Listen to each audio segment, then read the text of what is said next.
महात्मा बुद्ध के अनुसार हम वही बनते हैं जो हम सोचते हैं। अगर हम अपने विचारों को शुद्ध रखें तो हमें खुशी मिलती है। आज की कहानी बहुत कुछ सिखा जाएगी। उससे पहले मेरे चैनल को सब्सक्राइब कर लीजिए। एक बार की बात है, महात्मा बुद्ध प्रवचन दे रहे थे। प्रवचन में आसपास के बहुत से लोग शामिल थे और सभी लोग ध्यान से बुद्ध को सुन रहे थे। कुछ देर में प्रवचन समाप्त हो गया। तब लोगों ने बुद्ध को प्रणाम किया और अपने अपने घर को चल पड़े। पर एक युवक वहाँ पर ही बैठा रह गया। बुद्ध की नज़र उस युवक पर पड़ी तो वे पूछ बैठे, क्या बात है? युवक बुद्ध के पास गया और प्रणाम करके बोला, प्रभु, बहुत उलझन में हूँ। जितना इस बारे में सोचता हूँ उतना ही उलझ जाता हूँ। युवक हाथ जोड़कर बोला, प्रभु, यह संसार कितना विशाल है। संसार में लाखों करोड़ों लोग निवास करते हैं। उनमें भी एक से बढ़कर एक विद्वान कलाकार योद्धा है। ऐसे में उन सबके बीच एक सामान्य प्राणी का क्या मूल है? युवक की बात सुनकर बुद्ध मुस्कुरा दिए। वे बोले, तुम्हारी जिज्ञासा का उत्तर मिल जाएगा, पर इसमें थोड़ा सा समय लगेगा। महात्मा बुद्ध ने फिर उससे पूछा, क्या तब तक मेरा एक छोटा सा काम कर सकते हो? प्रभु, यह तो मेरे लिए गर्व का विषय है कि मैं आपके काम आ सकूं। युवक ने पुनः अपने हाथ जोड़ दिए और कहा, आप आदेश करें प्रभु। बुद्ध ने युवक को एक चमकीला पत्थर देते हुए कहा, तुम्हें इस पत्थर का मूल्य पता करना है, पर ध्यान रहे इसे बेचना नहीं है, सिर्फ इसका मूल्य पता करना है। जैसी आज्ञा प्रभु। ऐसा कहते हुए युवक ने बुद्ध से वह पत्थर ले लिया। उसने एक बार फिर से उन्हें प्रणाम किया और बाजार की ओर चल पड़ा। बाजार वहाँ से ज़्यादा दूर नहीं था, तो युवक थोड़ी देर में वहाँ पहुँच गया। वह सुबह का समय था, इसलिए बाजार अभी ठीक से लगा नहीं था। वहाँ पर इक्का दुक्का दुकानदार ही थे। युवक की जिज्ञासा बस इधर उधर नजर गई। उसे एक दुकानदार नजर आया जो आम बेच रहा था।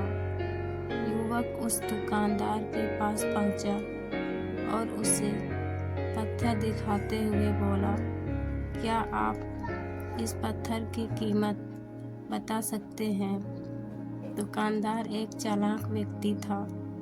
पत्थर की चमक देखकर वह समझ गया कि अवश्य ही यह कोई कीमती पत्थर है। वह बनावटी आवाज में बोला, देखने में तो कुछ खास नहीं लगता है, पर इसके बदले 10 आम दे सकता हूँ। दुकानदार की बात सुनकर युवक को हल्का सा क्रोध आ गया कि इतना सुंदर पत्थर और इसका मूल्य सिर्फ 10 आम। अवश्य ही यह झूठ बोल रहा है। युवक को चुप देखकर दुकानदार बोल उठा, क्या कहते हो, निकालूं आम? पर युवक ने दुकानदार को कोई जवाब नहीं दिया। वह चुपचाप आगे बढ़ गया।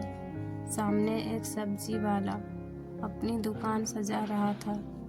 युवक उसके पास पहुंचा और उसे पत्थर दिखाते हुए उसका मूल्य पूछा। उस पत्थर को देखकर सब्जी वाले की आंखें खुशी से चमक उठी।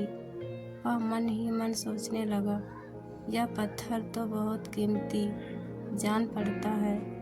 अगर यह मुझे मिल जाए तो मज़ा ही आ जाए। दुकानदार ने कहा, वैसे मैं इस पत्थर के बदले एक बोरी आलू दे सकता हूँ। सब्जी वाले के चेहरे की कुटिलता देखकर युवक समझ गया कि यह दुकानदार भी मुझे मूर्ख बना रहा है। मुझे किसी और से इसका मूल्य पता करना चाहिए। यह सोचता हुआ युवक आगे बढ़ गया।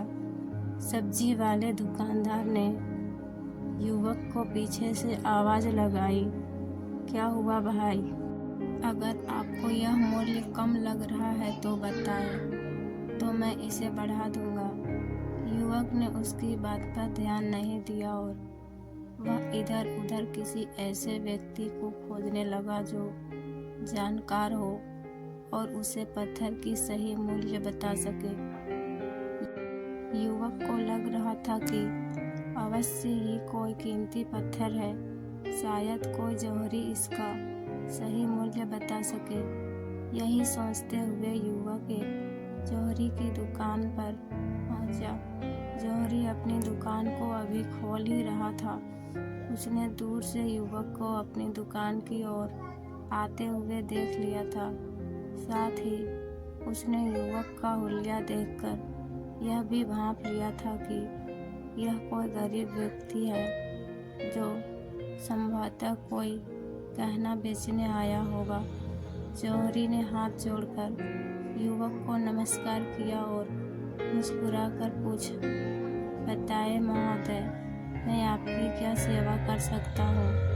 युवक ने बुद्ध का दिया पत्थर अपनी हथेली पर रख दिया और बोला, इसका मूल्य पता करना है। पत्थर को देखते ही जौहरी उसे पहचान गया कि यह बेशकीमती रूपी पत्थर है जो किस्मत वाले को मिलता है। वह बोला, पत्थर मुझे दे दो और मुझसे 1 लाख ले लो। कहते हुए जौहरी ने पत्थर लेने के लिए अपना दाहिना हाथ बढ़ाया, पर तब तक युवक ने पत्थर को अपनी मुट्ठी में बंद कर लिया था। उसे पत्थर के मूल्य का अंदाजा हो गया था, इसलिए वह बुद्ध के पास जाने के लिए मुड़ गया। जौहरी ने उसे पीछे से आवाज़ लगाई, अरे रुको तो भाई, मैं इसके 50 लाख दे सकता हूँ। लेकिन युवक को वह पत्थर बेचना नहीं था, इसलिए वह रुका नहीं और दुकान के बाहर आ गया। जौहरी भी कम चालाक नहीं था। वह उस अनमोल पत्थर को किसी भी कीमत पर अपने हाथ से जाने नहीं देना चाहता था। वह दौड़कर उसके आगे आ गया और हाथ जोड़कर बोला, तुम यह पत्थर मुझे दे दो, मैं इसके बदले 50 लाख देने को तैयार हूँ। युवक को जौहरी की बातों में अब कोई रुचि नहीं रह गई थी। वह जल्द से जल्द बुद्ध के पास पहुँच जाना चाहता था, इसलिए न तो वह रुका और न ही उसने जौहरी की बात का कोई जवाब दिया। वह तेज तेज कदमों से बुद्ध के आश्रम की ओर चल पड़ा। जौहरी ने पीछे से आवाज़ लगाई, यह अत्यंत मूल्यवान पत्थर है, अनमोल है, तुम जितने पैसे कहोगे मैं दे दूंगा। यह सुनकर वह युवक परेशान हो गया। उसे लगा कि कहीं पत्थर के लालच में जौहरी उसे पकड़कर जबरदस्ती न करने लगे, इसलिए वह तेजी से आश्रम की ओर दौड़ पड़ा। युवक जब बुद्ध के पास पहुंचा तो वह बुरी तरह से हाँफ रहा था। उसे देखकर बुद्ध मुस्कुरा दिए, फिर भी उन्होंने अपने चेहरे से कुछ भी जाहिर नहीं होने दिया। वे बोले, क्या बात है, तुम कुछ डरे हुए से लग रहे हो। युवक ने बुद्ध को प्रणाम किया और सारी बात कह सुनाई और उसने वह पत्थर भी उन्हें वापस कर दिया। बुद्ध बोले, आम वाले ने इसका मूल्य 10 आम बताया, आलू वाले ने 1 बोरी आलू और जौहरी ने बताया कि यह अनमोल है। इस पत्थर के गुण जिसने जितने समझे उसने इसका मूल्य उसी हिसाब से लगाया। ऐसे ही यह जीवन है। प्रत्येक व्यक्ति खान से निकले हुए एक हीरे के समान है जिसे अभी तराशना नहीं गया है। जैसे जैसे समय की धार व्यक्ति को तराशती है, व्यक्ति की कीमत बढ़ती जाती है। यह दुनिया व्यक्ति को जितना पहचान पाती है उसे उतनी ही महत्व देती है। ये कहते हुए बुद्ध एक क्षण के लिए रुके, फिर बोले, किंतु आदमी और हीरे में अंतर यह है, हीरे को कोई दूसरा तराशता है और व्यक्ति को अपने आप को स्वयं ही तराशना पड़ता है। जिस दिन तुम अपने आप को तराश लोगे, तुम्हें भी तुम्हारा मूल्य बताने वाला कोई ना कोई जोहरी मिल ही जाएगा। गौतम बुद्ध उस लड़के को यह सीख देना चाहते थे कि जो इंसान अपने मन में खुद के बारे में विचार करता है, वह व्यक्ति उसी के समान बनता जाता है। किसी इंसान को अगर दुनिया की किसी भी चीज़ से सच्चे मन से लगाव हो तो वह इंसान उस चीज़ को प्राप्त कर लेता है। वही जो इंसान अपनी मनचाही चीज़ को प्राप्त करने में असमर्थ है, उस इंसान ने अपने मन में सच्चे भाव से उस चीज़ को चाहा ही नहीं होता है।